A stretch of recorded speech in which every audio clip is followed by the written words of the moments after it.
ఎవరికి వాళ్ళే ఫోన్ చేసి మా భోజనం కూడా తినలేదు సార్, మేము రూమ్ ఒకటి ప్రొవైడ్ చేసాం, గెస్ట్ హౌస్. భోజనం క్యారేజ్ డబ్బులు కూడా ఇచ్చాడు ఆయన, మాకు పరస పుచ్చుకోవడం కాదు కదా, క్యారేజ్ డబ్బులు కూడా ఇచ్చేసాడు సార్ అని మొత్తం చెప్పారు సార్. ఆ కౌంటింగ్లో ఉన్న కృష్ణారావు ఇచ్చాపురం ఎమ్మెల్యే గారిని బోలో అన్నారండి.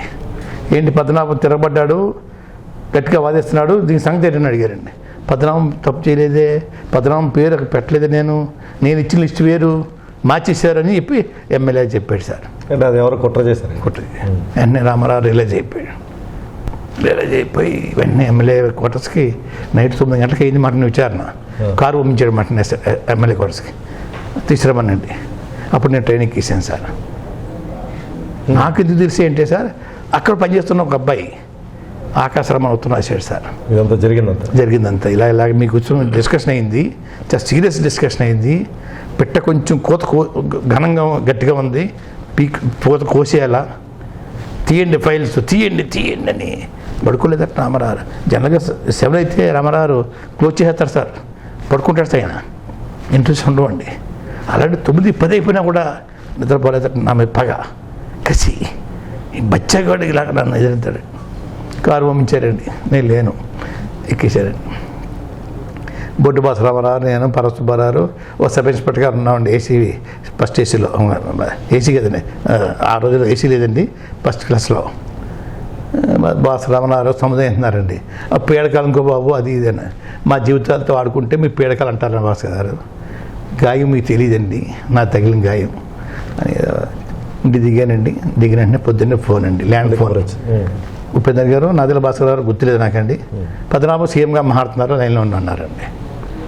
పట్టుకున్న వెంటనే అవినీతి అనే మైలు పట్టింది సార్, మాతో మాట్లాడకండి అయ్యా, ఫోన్ పెట్టమన్నానండి. అవినీతి అనే మైలు మాకు పట్టింది, మాతో మాట్లాడితే మీకు కూడా మైలు పడుతుంది, పెట్టండి సార్ అన్నాను. అలా 3 సార్లు ట్రై చేశారు. పద్మనాభం విను అంటున్నారండి వీళ్ళు. ఉపేందర్ గారు, భాస్కర్ గారు గుర్తులేదు నాకండి, 3 సార్లు అండి. 4వసారి ఫోన్ వస్తే ఫోన్ పిక్కేసాను సార్. పిక్కేసి ఫోన్ కట్టేసి మంచగా బారేసాను సార్. కాకినాడ టెలిఫోన్ డిగి వచ్చాడు సార్. సార్ సీఎం గారు ఫోన్ మాట్లాడతారు. నీ పని కాదు, బయట లైన్ బాగోపోతే చేయండి, లోపల ఇన్సైడ్ మీ పని లేదు. అలాగా 2 months రాజీనామా ఆమోదించలేదు సార్. 2 months చూశారు సార్. ఎన్నో ప్రయత్నాలు, వాళ్ళు ఇంకుడు గారు వచ్చారు, ఎమ్మెల్యేస్ పంపించారు. ఏమైనా రాజీనామా ఆమోదిస్తే అప్పుడు వస్తాను, అప్పుడు రా అన్నాను. ఇప్పుడు నాదెల భాస్కర్ గారు క్రైసిస్ వచ్చేసారు. భాస్కర్ గారు విజయవాడ వంగవీటి మోహన్ గారిని, రంగ గారిని పంపించారండి. బ్రదర్ రమ్మంటున్నాడు భాస్కర్ గారు. నిజం అబద్ధం అని తెలియదు అనుకోండి, 2 రకాల ఆఫర్ చెప్పారండి. తీసుకురండి అని బలవంతంగా రాత్రి 12 గంటకి ఓ 4 కార్లు పంపించారు సార్. మొత్తానికి బయలుదేరి వెళ్ళానండి. రామారావు గారు పళ్ళు కొరికెత్తనాడు అనమాట అండి. ఏంటి బచ్చగాడు, రాజీనామా ఉపసంహరించుకోమంటే ఉపసంహరించుకోలేదు, రాజీనామా యాక్సెప్ట్ చేసేదాకా రానన్నాడు. పిచ్చుడు మళ్ళీ భాస్కరరావుతో వెళ్ళలేదు, ముఖ్యమంత్రి మంత్రి పదవి అంటే రావట్లేదు, ఏంటి పొగరు ఏంటని మంచి అగ్గైపోతున్నాయి అన్నమాట అండి. ఏం బ్రదర్ రాలేదే అన్నాడండి. దగ్గుబడ్డాక సార్ అన్నారండి, ఏం మాట్లాడకపోయి నాకు మెసేజ్ కమ్యూనికేషన్ గ్యాప్ వచ్చిందని చెప్పి అన్నారండి. అనుకోకుండా గవర్నర్ గారు పంజాబ్ వెళ్ళిపోయాడు సార్, సంగీత శర్మ గారు అండి. వారం దాకా రారు గవర్నర్ గారు, వారం పోయి చేద్దాంలే బ్రదర్, బతికించే బాబు అని చెప్పేసి వచ్చేసారండి. దేవిసేతు కృష్ణారెడ్డి గారు ఉన్నారు కాకినాడ అండి, మన చంద్రశేఖర రెడ్డి తాతగారండి. ఆయన వారి అబ్బాయి భాస్కర్ రెడ్డి గారు నాకు పిచ్చి ప్రేమ అండి. నాకు ప్రేమ, వారికి ప్రేమ అండి. ఒకసారి తెల్లవారుజామున 6 గంటలకు వచ్చేస్తారు. ఏంటి మంత్రి ఇస్తానంటే వద్దంటున్నారు, ఏంటి చేతకాని వాళ్ళ కిలప మున్సిగా మనవడు మీరు, వేరే అబ్బాయి పెంకితనంగా ఉండాలి తప్ప మంత్రి ఎత్తంటే వద్దంటారు, డ్యామ్ డూమ్ అని చెప్పి ఒక 2 hours నాకు క్లాస్ సార్ వచ్చేసండి. ఎవరికి వెళ్ళండి సార్. కృష్ణారెడ్డి గారు అంటే చాలా కడుగట్టిన కొంచెం జమీందారితనం అండి. అటువంటి వాళ్ళు వచ్చేసి నాకు బుర్ర వాయి కొడేశారు సార్. సరే అని చెప్పి వంకరేసాం అనుకోండి, రద్దు అయిపోయింది అసెంబ్లీ. నేను పుచ్చుకోకపోవటం జరిగిందని రద్దు అయిపోయింది సార్. బహుశా దేశ చరిత్రలో మంత్రి ఇస్తారంటే వద్దన్నామని నేనే అనుకున్నాను సార్. ఎవరైనా సరే తాడుతో దిగిపోతారు హెలికాప్టర్లో అండి.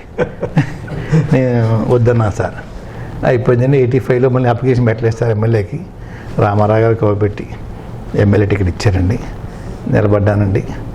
మళ్ళీ మంత్రి ఇస్తారమ్మని చెప్పేసి అండి దూరంగా ఉండివ్వండి సార్, రోజుకో హోటల్ మారివ్వండి సార్.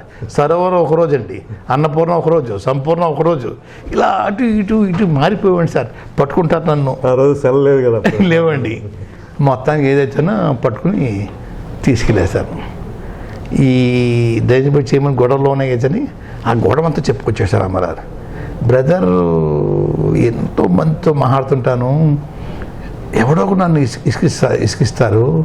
ఆ ఇసుకించిన తర్వాత మీరు వస్తారు, ఆ కోపం మీ మీద వచ్చేస్తుంది, మిమ్మల్ని అనాలం కాదు అని చెప్పుకొచ్చండి. ఇటువంటి బ్రదర్ రాకూడదు సుమా, వస్తే పార్టీ దెబ్బతింటుంది బ్రదర్. నువ్వు చదువుకున్నవాడని డబ్బున్నవాడని ఎట్లేదమ్మా, నీ నిజాయితీని చూసి మళ్ళీ మంత్రివర్గం తీసుకుందాం అనుకున్నాను, చేరాలి అన్నారండి. దగ్గుబెంగ సార్ వెనకాల బ్రీఫింగ్ నాకండి. ఆల్రెడీ కృష్ణారెడ్డి గారు కూడా సరే సంతకం పెట్టన్నారండి. పెట్టి కారులో ఎక్కి తీసుకెళ్ళారు. ప్రమాణ చక్కెర అయిపోయిందండి. బొడ్డు బాస రామారావు సాయంత్రం చేసి మన ఎక్సైజ్ ఇచ్చారు బాబు. ఎక్సైజ్ పోర్ట్ఫోలియో అంటే చిన్న పోర్ట్ఫోలియో కాదు సుమా, అది అవినీతి పోర్ట్ఫోలియో అని బయట చెప్పుకుంటారు. అది నిజమో కాదో మనకు తెలియదు. అటువంటి పోర్ట్ఫోలియో మన ఆంధ్రాలో ఎప్పుడు ఇవ్వలేదు, ఫస్ట్ టైం నీకే ఇచ్చారు. నీ ఆనెస్ట్ని చూసి జాగ్రత్త చేయాలి బాబు అని చెప్పి మన బ్రీఫింగ్ భాస్కరమన్నారండి. ఆయన ఏ కులమైనా నేను ఏ కులమైనా ఏ పార్టీలో ఉన్నా మాట్లాడుకుంటామండి, మంచి చెడ్డ మంచి మిత్రులు అండి. అయ్యా ఇచ్చారండి. ఇచ్చిన తర్వాత చాగల్లో మా డిస్టిలరీ ఒకటి ఉంది సార్, గవర్నమెంట్ డిస్టిలరీ అండి. పక్కనే కేసీపీ వారి షుగర్ ఫ్యాక్టరీ ఒకటి ఉంది సార్. రాజరాజేశ్వరి గారు దానికి ఎండి అండి. ప్రభు గారు తల్లి గారు అనుకుంటానండి, ఊటీ ఎంపీ గారు తల్లి గారు, పెద్దమ్మ గారు గుర్తులేదు నాకండి. ఆవిడేమో వాళ్ళ చెల్లి గారు అబ్బాయిని రామారావు గారు అమ్మాయికి ఇచ్చారండి, నరేంద్ర రాజన్ గారండి. ఆవిడ అడ్వాన్స్గా ప్లాన్ చేసుకుని ఈ అబ్బాయిని రామారావు అల్లుడి చేయటం, ఈ కేసీపీ డిస్టిలరీ మీద దృష్టి పెట్టుకునండి చేశారని అనుకున్నాను సార్. అది చిన్న ఫైర్ యాక్షన్ చేశారండి.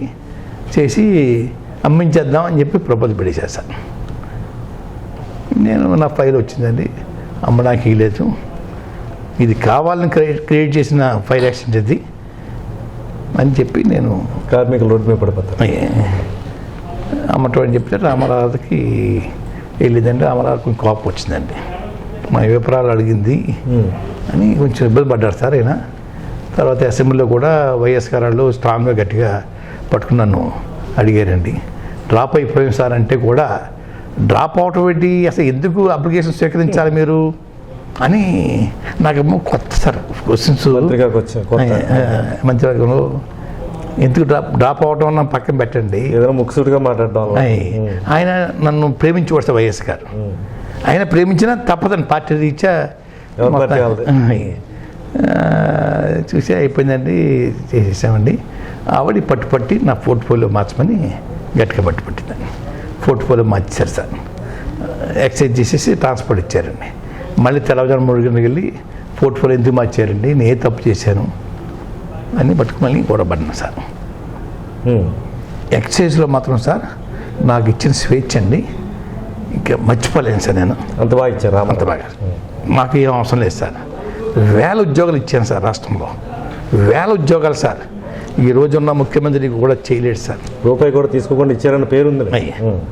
ఈరోజు ఉన్న ముఖ్యమంత్రి ఒక ఉద్యోగం ఇవ్వలేడు సార్, నేను 1000 ఉద్యోగాలు ఇచ్చాను సార్. అది కూడా త్రూ ఎమ్మెల్యేస్ ఇచ్చాను సార్, మంత్రులు ఇచ్చాను సార్, తప్ప డిపార్ట్మెంట్కి ఆ స్వేచ్ఛ ఇచ్చేవాడిని కాదు సార్.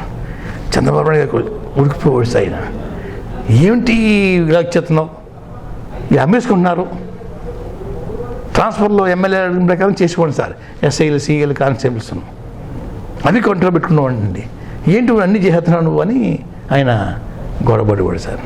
ఏమండి బాబు గారు మీరు వద్దంటున్నారు, మహానాడు పెడుతున్నారు, ఓ మీటింగ్ పెడుతున్నారు, మీరు మీటింగ్ జనాన్ని వేసుకురమ్మన్నారు ఎమ్మెల్యేని బస్ వేసుకుని, ఎమ్మెల్యే డబ్బులు లేవు, ఎప్పుడైతే సబ్ ఇన్స్పెక్టర్ ఒక ట్రాన్స్ఫర్ చేయించుకున్నానో, సీఏ ట్రాన్స్ఫర్ చేయించుకుంటానో, ఉద్యోగం ఎంచుకుంటానో, ఆ మనిషికి పరమైతాడు బస్సు, ఆ మనిషి బస్సు వేసి పెడతాడు, ఆ విధంగా మనకు ఉపయోగపడుతుంది కదండి పార్టీకి. మీరు వద్దంటే వాళ్ళు ఎక్కడ తెస్తారు ఎమ్మెల్యేస్ అని నేను వాదించుకోండి సార్ గట్టిగా. సార్ వేల ఉద్యోగాలు ఇచ్చాను సార్ రాష్ట్రంలో, వేల ఉద్యోగాలు సార్. ఈ రోజు ఉన్న ముఖ్యమంత్రికి కూడా చేయలేడు సార్. రూపాయి కూడా తీసుకోకుండా ఇచ్చారన్న పేరు ఉంది. ఈరోజు ఉన్న ముఖ్యమంత్రి ఒక ఉద్యోగం ఇవ్వలేడు సార్. నేను వేల ఉద్యోగాలు ఇచ్చాను సార్. అది కూడా త్రూ ఎమ్మెల్యేస్ ఇచ్చాను సార్, మంత్రులు ఇచ్చాను సార్. తప్ప డిపార్ట్మెంట్కి ఆ స్వేచ్ఛ ఇచ్చుకోని కాదు సార్. చంద్రబాబు నాయుడు గారు ఉడికిపోయాడు సార్. ఆయన ఏమిటి ఇలా చెప్తున్నావు, ఇది అమ్మేసుకుంటున్నారు. ట్రాన్స్ఫర్లో ఎమ్మెల్యే ప్రకారం చేసుకోండి సార్, ఎస్ఐలు సిఐలు కానిస్టేబుల్స్ అది కంట్రోల్ పెట్టుకున్నామండి. ఏంటి అన్నీ చేస్తున్నావు నువ్వు అని ఆయన గొడవపడివాడు సార్. ఏమండి బాబు గారు, మీరు వద్దంటున్నారు, మహానాడు పెడుతున్నారు, ఓ మీటింగ్ పెడుతున్నారు, మీరు మీటింగ్ జనాన్ని వేసుకురమ్మంటున్నారు ఎమ్మెల్యేని బస్సు వేసుకుని. ఎమ్మెల్యే డబ్బులు లేవు. ఎప్పుడైతే సబ్ ఇన్స్పెక్టర్ ఒక ట్రాన్స్ఫర్ చేయించుకున్నానో, సీఏ ట్రాన్స్ఫర్ చేయించుకుంటానో, ఉద్యోగం చేయించుకుంటానో, ఆ మనిషికి పరమైతాడు బస్సు, ఆ మనిషి బస్సు వేసుకు పెడతాడు. ఆ విధంగా మనకు ఉపయోగపడుతుంది కదండి పార్టీకి. మీరు వద్దంటే వాళ్ళు ఎక్కడ తెస్తారు ఎమ్మెల్యేస్ అని నేను వాదించుకోండి సార్ గట్టిగా. అంటే ఆ రోజు నుంచి కొంచెం డిఫరెన్సెస్ ఉన్నాయి. నేను ఎందుకు ఎమ్మెల్యేని ప్రోత్సహించరు మీరు? మనం టికెట్ ఇచ్చామండి, అతను ఆర్థిక పరిస్థితి బాగోదు, నాకే బాగోదండి, నా పరిస్థితి నేను తేలేను, ఎలాగా? అటువంటి వాళ్ళకి మనం ప్రోత్సాహం ఇవ్వాలి కదా. నేను మధ్యలో అడ్డమడిపోడు సార్. ఈ పవర్స్ తీసేయాలని చూసుకోడు సార్ ఆయన, ఈ ట్రాన్స్ఫర్ పవర్స్ అండి. మళ్ళీ రామారావు దగ్గరికి వెళ్ళి నేను మళ్ళీ విత్డ్రా చేయించుకోండి సార్, కమిషన్ ఇప్పించుకోండి సార్, పవర్స్ ట్యాట్ కుదరదు అని నేనండి. ఒకసారి అయితే డిపార్ట్మెంట్ ఆల్రెడీ వచ్చేసింది సార్, ట్రాన్స్ఫర్ పోయే గవర్నమెంట్ నుంచి అని అదే ఉదయం అశోక్ గజపతిరాజు గారు చెప్పారు సార్. ఆయనకి స్వేచ్ఛ ఉంది సార్ నాకులాగే, కానీ వారు ఉపయోగించుకోవాల్సిన స్వేచ్ఛ అండి. రాజబడ్డి కదండి, రిస్క్ చేయడు సార్. నేను ఆనెస్ట్గా ఉంటూ రిస్క్ చేస్తాను సార్. రిస్క్ అంటే మామూలు రిస్క్ చేయను సార్, మీకోసం కాదు కదా, జనం కోసం చేస్తాను సార్. ఇంకా అందులో మొత్తం మీద వేసుకుంటాను సార్. ఇంకా ఆ మనిషికి ఆపతే ఆఫీసర్కి నాదే రెస్పాన్సిబిలిటీ సార్. అయ్యా పద్మనాభ గారు మా పవర్స్ విత్డ్రా చేశారట, కమిషన్కి ఇచ్చారు అన్నారు రాజుగారు. పొద్దున్నే అబిడ్స్లో రామారావు ఇంట్లో మీటింగ్ అండి. ఒక 2 hours అండి, చాలా స్పీడ్గా ఉన్నారు సార్ ఆయన. అసలు పవర్స్ ఇచ్చింది మా ఇద్దరికేనండి, అశోక్ గారు నాకేనండి. నేను ఉపయోగించుకున్నాను సార్ మొత్తం మీద. ఇంకా రామారావు గారు అందరినీ, ఎస్ రామచంద్రారెడ్డి గారిని, రాజసింగ్ గౌడ్ గారిని, వాళ్ళు బుద్ధి ఉందా లేదా డ్యామ్లు. నాకు అప్పుడు రాజీనామా చేసి లేక పట్టుకునండి జీవో పెట్టున్నాను సార్.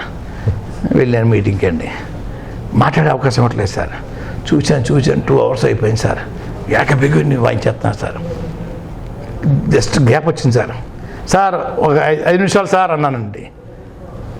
చెప్పు బ్రదర్ అన్నారండి. ఇది పరిస్థితి సార్. గతంలో ట్రాన్స్ఫర్స్ కమిషన్ ఉండేయండి, ఫోన్ చేసి ఎక్సెస్ ఓపెన్ మాట్లాడమంటే క్యాంప్ అనేవారండి. కనీసం వచ్చిన తర్వాత కూడా సమాధానం మాట్లాడేవాడు కాదు. అలాంటి పరిస్థితుల్లో మీరు ట్రాన్స్ఫర్ పవర్స్ గవర్నమెంట్తో ఉంచారండి. అప్పటి నుంచి తోక జాడ్యం తగ్గిందండి. 10 మందికి ట్రాన్స్ఫర్లో 10 మందికి ఉద్యోగాలు ఇచ్చే పరిస్థితి దానివల్ల కలిగింది సీఎం గారు. ఈరోజు మళ్ళీ మీరు పవర్స్ విత్డ్రా చేసేసి గవర్నమెంట్ నుంచి కమిషన్ ఇచ్చేస్తున్నారు. మా మాట ఎవడంటే సార్, ఈ లైట్ ఉన్న కారు కోసం, ఈ బంగ్లా కోసం నాకు కోరికలు లేవు సార్. అది లేనప్పుడు అనవసరం సార్ అనేటప్పటికి వెంటనే రాఘవేంద్ర ఏంటండి మా బ్రదరు చెప్తున్నాడు, వాళ్ళు బాధపడితే వాళ్ళు గవర్నమెంట్ లేకపోతే ఏంటండి ఇది డ్యామ్లు వెంటనే విత్డ్రా చేసిన కమిషన్ తగ్గించి గవర్నమెంట్కి ఇచ్చాం. మళ్ళీ రాజీనామా లేక మళ్ళీ లోన్ పడేస్తున్నారు. ఈ విధంగా చాలా బాధపడేసి వస్తాను. ఈ ట్రాన్స్ఫర్స్ తీసేయాలి. ఒకసారి ఒక ఎక్సైజ్ సూపరింటెండెంట్ అండి 15 ఉద్యోగాలు తగిలేదు సార్. 5-6 ఇచ్చేసి మిగతా ఇవ్వలేదు సార్. రమ్మంటుంటే రావట్లేదండి. రాకపోతే వారు వస్తారో లేదా వారి దర్శనానికి నన్ను రమ్మంటారో అడగండి పిఎస్ గారు అని చెప్పి ఫోన్ చేశాను సార్. వెంటనే వచ్చేసాడండి.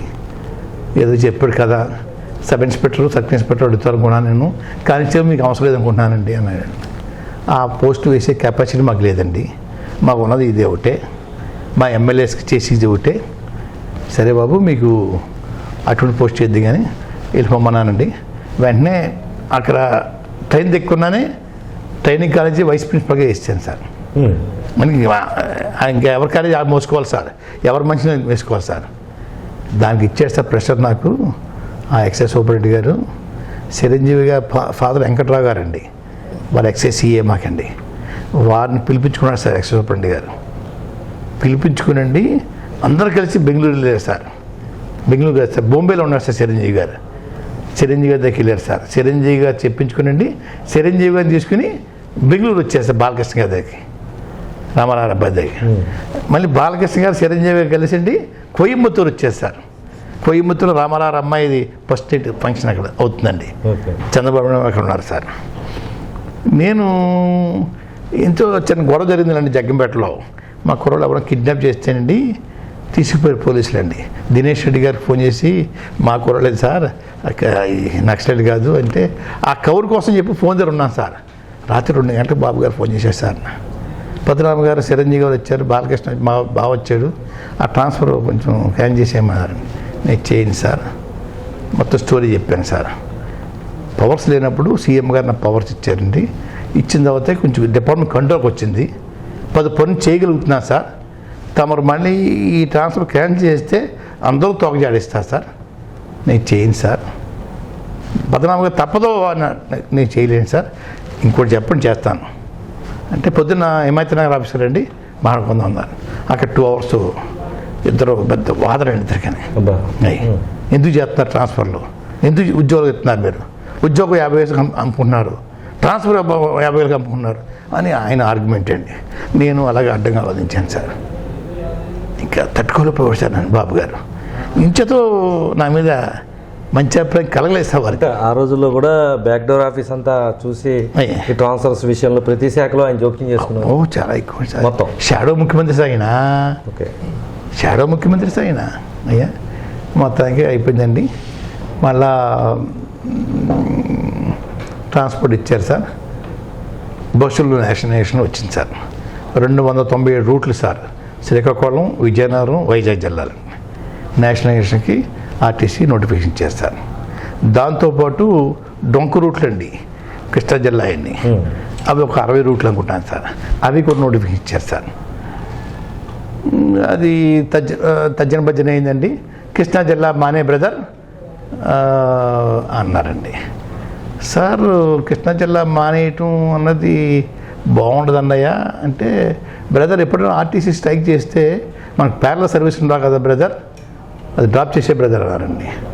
విజయరామారావు గారు ఏం చెప్తున్నారండి, నా చేత చేద్దామని చెప్తున్నాడు సార్. నేనేమన్నానంటే ఆయనే విత్డ్రా చేసుకోమని చెప్పండి సార్. పెట్టిన ప్రపోజల్ ఆయనండి, ఆయన విత్డ్రా చేసుకోమని చెప్తే ఆయన పేరు ప్రతిష్టలు పోకూడదండి, మేము బలైపోవాలా, మీరు ఎదురుండాలి. నేను చేయను సార్. అయ్యా అది డొంక రూట్లు కాదు సార్, పక్కా బీటీ రోడ్లు అండి అయ్యా. నేను వ్యతిరేకం కాదు. ఒక జిల్లా ఈ ప్యారలల్ సర్వీస్ వచ్చేది మాత్రాన వీలు కాదండి అయ్యా. రాష్ట్ర వ్యాప్తంగా ప్యారలల్ సర్వీస్ ఉండాలా. ఆర్టీసీ స్ట్రైక్ చేసినప్పుడు మనకు ఉపయోగపడుతుందండి. ఒక కృష్ణా జిల్లా ఒక డొంక రూట్ల వల్ల అది ఉపయోగపడుతుంది సార్ అని రామారావు కోపం వచ్చిందండి. ప్రిన్సిపల్ సెక్రటరీ కేఎస్ఆర్ మూర్తి గారండి, విజయరామారావు గారు అందరూ ఉన్నామండి. కొంచెం కోపం వచ్చింది. నేను ఇంకా అంతగా నాకు దాలేదండి. తర్వాత ఏమైందండి, టీడీఆర్బీ మీటింగ్ అవుతుందండి ఓ 2 daysకి. అతడు హరీష్ రెడ్డి గారు రంగారెడ్డి జిల్లా ఎమ్మెల్యే అండి, ఎస్ రామచంద్ర గారు ఈ పరిటారావు గారి కాన్స్టిట్యున్సీ అండి, వారు మంత్రి, ఈయన ఎమ్మెల్యే గుర్తులేదండి. వాళ్ళు నన్ను హైలైట్ చేస్తూ మాట్లాడారు సార్ మీటింగ్లో. నాకు సంబంధం లేదు సార్ అసలు. ముఖ్యమంత్రి గారు మాకు ఏ మంత్రి దగ్గరికి వెళ్ళినా ఏ పని అవ్వట్లేదు, ఒక ట్రాన్స్ఫర్ అవ్వట్లేదు, ఒక ఉద్యోగం అవ్వట్లేదు, ఒక ఎక్సైజ్ మంత్రి 2 పనులు చేయగలిగే కెపాసిటీ అతను ఒకడే ఉన్నాడు, మిగతా వాళ్ళు ఎవరు లేరండి అని నన్ను హైలైట్ చేశారు సార్. అది పెద్ద నేరం అయిపోయింది సార్, నాకు పెద్ద తప్పు అయిపోయింది సార్. వాళ్ళు ఏ ఉద్దేశంలో హైలైట్ చేశారో తెలియదు నాకండి. నేను వారు పక్క కూర్చోలేదు, మేము మాట్లాడుకోలేదు సార్. నాకు స్వేచ్ఛ ఇవ్వటం వల్ల, నా స్వేచ్ఛ అంటే సార్ ఒక ట్రాన్స్ఫర్ కానీ లేకపోతే ప్రమోషన్ కానివ్వండి, ఏట్లో కూడా రామారావు ఇంటర్ఫీర్ అవ్వరు సార్. స్వేచ్ఛ ఇచ్చారు. ఇచ్చేసారు.